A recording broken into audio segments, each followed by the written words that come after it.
before we get into questions and stuff and so forth, just want to because I know you guys are all wanting on the updates with some guys injury wise. So I'll just read off the ones that will be out for the spring.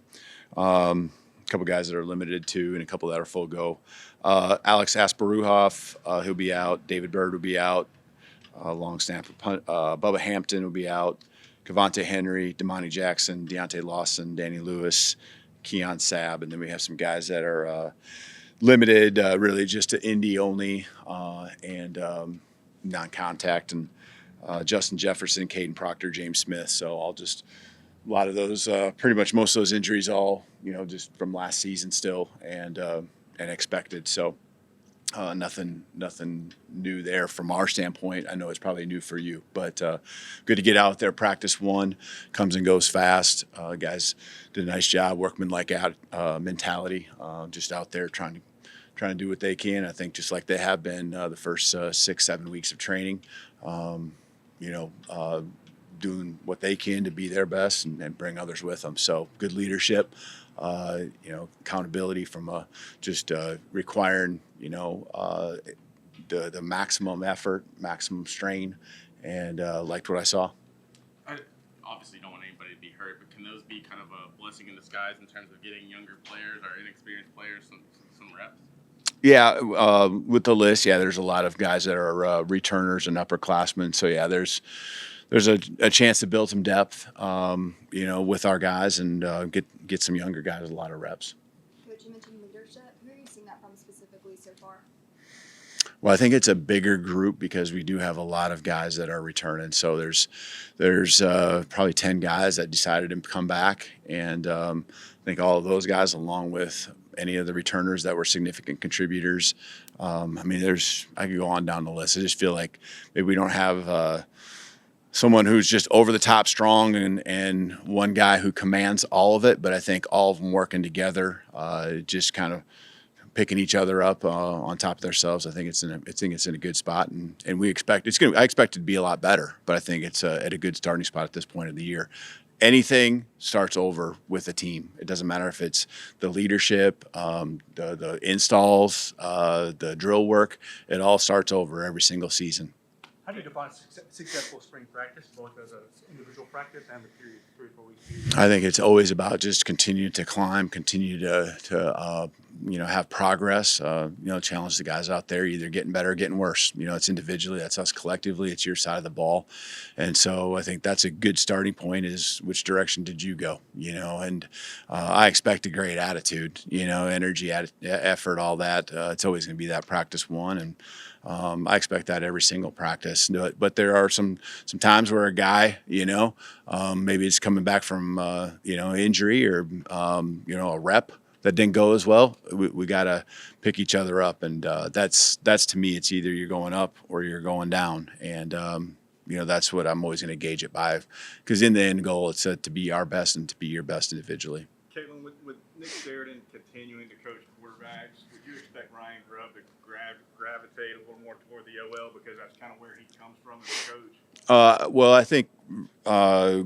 Coach Grubb will always still be involved with the quarterbacks. I just am a strong believer that your play caller has to be around the quarterbacks. But on your note, you're very right. It allows him to just do what you want a coordinator to do, and that's oversee every position. And he certainly has a lot of history and background with the offensive line. So I think there's eyes that start in certain spots when you're a coordinator beyond just the quarterback. And I think a lot of times his eyes, he can see it all. You can see him line up on the perimeter, but he also really is feeling and seeing and has that intuition on what's going on up front with the offensive line. So, that's really good with he and Coach Cap. Did the quarterback battle solve itself today? Solve itself? No. Yeah.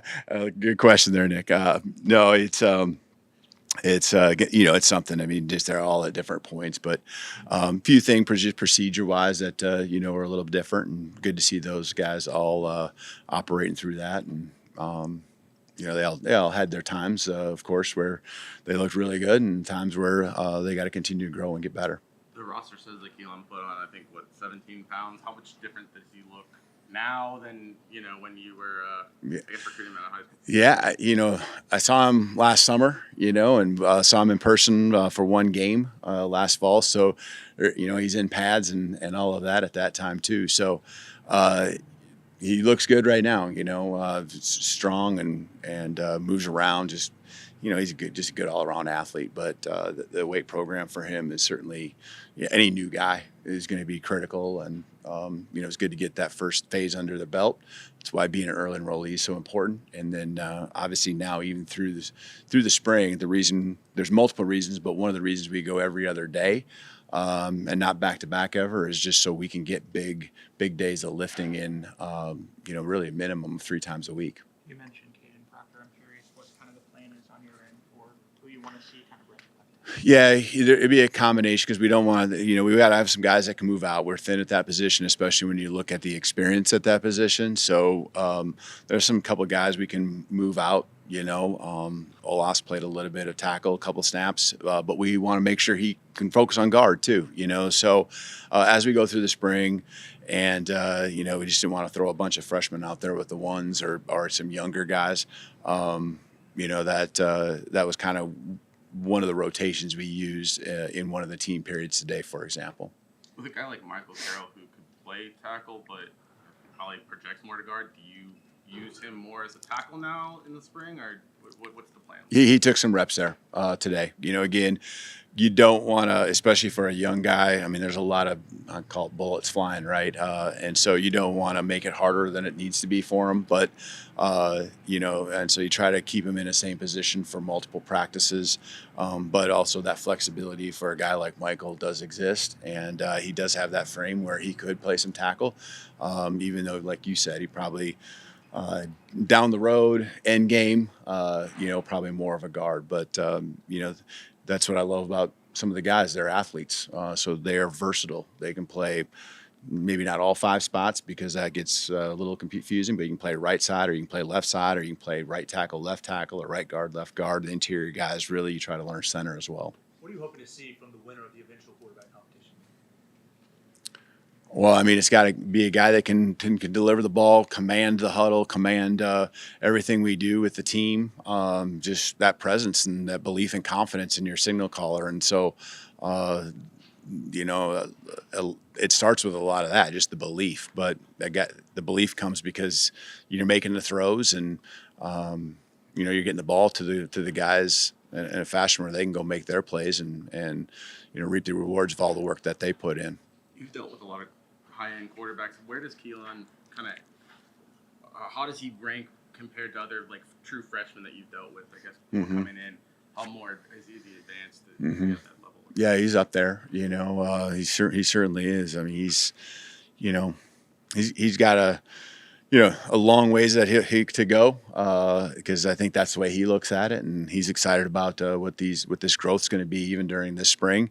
But his ceiling and what he accomplished through what you can see on the high school film, he's a pretty elite quarterback. Coming in as a high school senior, current freshman for us. Obviously, a young room at linebacker. No. Young room at linebacker too with Justin Jefferson out. How important was kind of those winter practice sessions with those linebackers, and kind of what do you expect out of them? Yeah, really those guys being here for the pre-bowl practices. That was really good. Abdul, Luke, Duke, all the 3 of those guys. They really got a feel. And it's a social thing too, just getting comfortable with some of the relationships, and then they get here and they're already kind of off and rolling. In some ways, it ain't going to be long. We're not going to think of all these early enrollees not as freshmen anymore. We're going to think of them as almost sophomores. You mentioned that with Danny Lewis being out for the spring, between that and losing Dupree and losing Nudes, are you feeling as thin at tight end as maybe any other spot? Yeah, you're right. Certainly are. We got some belief, and we love what Josh can do, Cuevas. But as far as numbers and guys that have a lot of experience, we certainly are thin there. We expect Danny by the summer, to be be back and rolling. So he knows our system. It's just a matter of like the progress that we want to see him make, getting the reps that would have been his. It's unfortunate that he has his injury, something again going back to last fall during the season, but. There's some other guys that are going to hop in there. You got Jay and you got Peter who came in, just some other guys that are going to get a chance to take advantage and they get to develop too. We're going to need them this fall when the season hits. Betty Collins' question with the linebackers: how are you doing with the communication with the depth at the linebacker with the green dot and calling the defense? Yeah, right now, I mean, we're not concerned about how many are on the field, so multiple guys can hear the communication.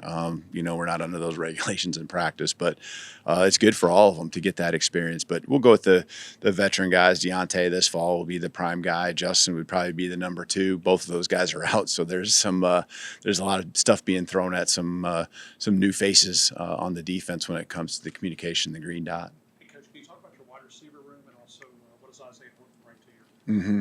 Yeah. I think it's a room that got longer. Jalen Hale coming back, really he was here, but just not with us because of his injury. Isaiah and even young guy Derek Meadows, and again, just the room in general. When you look at them, they look like longer, taller, and Isaiah in particular. Since you asked, just a lot of production. He's been out there. The lights aren't going to be too bright for him. You can see just his focus in the phase of workouts that we had. It's important to him. He came here for a reason because he wanted to be pushed. He wanted to be challenged. He wanted to come around here. He wasn't scared of competition. Some guys that are in the program that Germ and Ryan that had a lot of production themselves. So he added to the room, and we're excited about his personality, his attitude that he brings. It's been nothing but positive. Coach, you recently spoke on having a modified spring game. Can you just talk about what that looks like Mm-hmm. for Alabama, and also talk about just seeing the potential it has on college football, about the possibility of them, limiting spring game, limiting spring action, limiting spring coverage, stuff like that. Can you Mm-hmm. on that? Yeah, I guess I would consider last year's spring game, A-Day, probably a modified game. We didn't split teams up. We talked about the O-line depth, we talked about tight end depth and all that kind of stuff, and we'll see how the spring goes. To me, it's just something where we want to have a controlled reps, so lining up and getting something out of the practice, because I think all 15 practices that we get are really important, getting something out of that. And as we go through the spring, we'll continue to figure out where we're at to see what we want to do when it comes to the day itself. So we want to make it a great celebration for our fan base. We want to put some football out there because we know everyone associated with our program, the fan base, can't wait for April 12th. But we also got to do what's right for us, and so that's kind of will be something as we get closer that I can probably give you a little more info on. Coach, what was your mindset these last couple of months from the bowl game until now? What do you want to build off of last season, take into this season, or maybe improve on some things? It first just starts with work.